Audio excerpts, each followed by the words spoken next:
pernah tak awak ni dah habis positif baiknya positif, mula pagi positif, semua positif. Tapi makin ramai pula orang negatif datang kat kita. Kenapa? Mesti kita rasa pelik Dah positif, dah doa, macam dah jaga energi. Tapi macam ada je benda-benda tak elok jadi. Fikir positif ni sebenarnya bukanlah sampai hidup ni takkan ada ujian. Sebab dalam psikologi, positive thinking membantu kita jadi lebih tenang. Bukan jaminan semua benda kena ikut apa yang kita nak.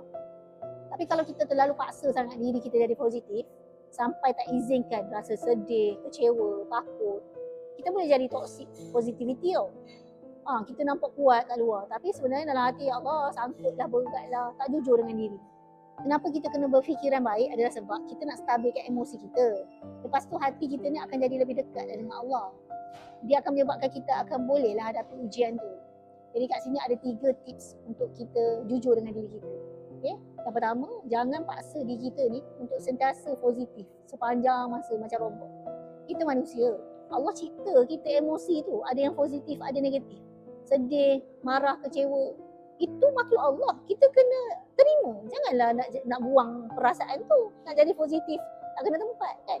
So bila adanya tak okey ke apa ke situasi berlaku, it's okay.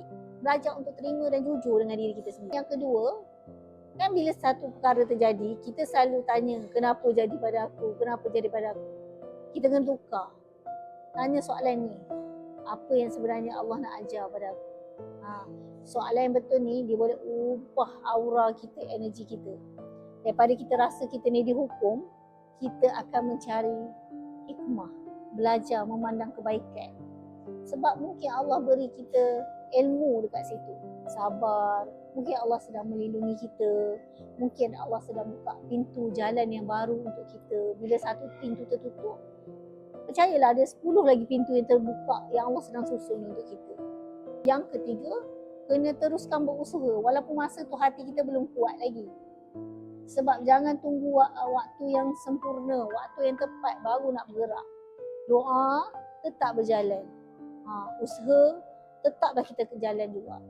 Jaga iman kita, tapi tetaplah kita berjalan lagi. Semua usaha lagi. Dalam psikologi, ia dipanggil emotional resilience. Kemampuan untuk kita bangkit walaupun kita dalam ujian yang berat. Fikir positif ni bukan nak mengawal takdir. Fikir positif ni nak bantu kita jaga hati, jaga emosi, jaga tindakan kita.